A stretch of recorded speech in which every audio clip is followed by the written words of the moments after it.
पंतप्रधान मोदींचा आज नागपूर दौरा, हेडगेवार स्मृती भवनासह दीक्षाभूमीलाही भेट। 33 कोटीहून अधिक किमतीच्या प्रकल्पांचं उद्घाटन करणार।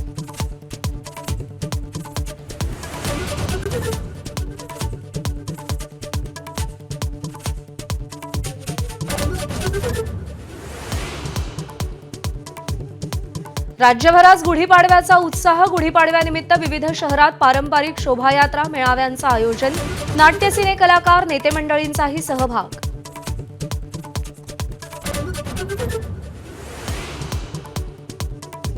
गुढीपाडवा मेळाव्यात आज राज ठाकरे रणशिंग फुंकणार।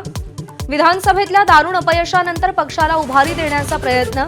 राज्यातल्या सध्याच्या मुद्द्यांसह आगामी महानगरपालिका निवडणुकांसंदर्भात राज ठाकरे भूमिका स्पष्ट करणार।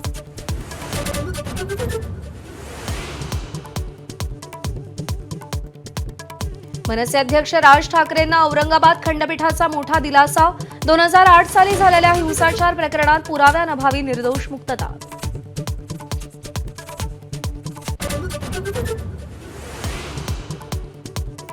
कुणाल कामराला 3rd डिग्री देण्यावर मंत्री शंभूराज देसाई ठाम। कबुली न दिल्यास टायरमध्ये घालून पाहुणचार नक्की, देसाईंचं पुन्हा वक्तव्य।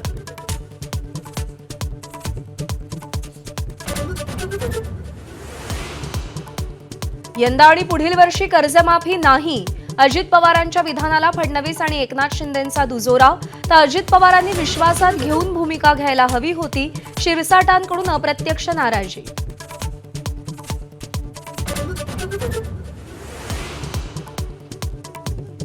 सरकारच्या कर्जमाफीच्या भूमिकेवरून विरोधकांकडून हल्लाबोल। जुमला केला हे सरकारनं मान्य करावं, वडेट्टीवार कडाडले। तर घोषणा करताना तिजोरीची कल्पना नव्हती का, राजू शेट्टींकडून अजित पवार लक्ष। धनंजय मुंडेंनी मुलांना स्वीकारलंय, पण करुणा मुंडे पत्नी नाहीत, वकिलांचा कोर्टात दावा। तर लग्नाचे पुरावे 5 एप्रिलला सादर करणार, करुणा मुंडेंची माहिती।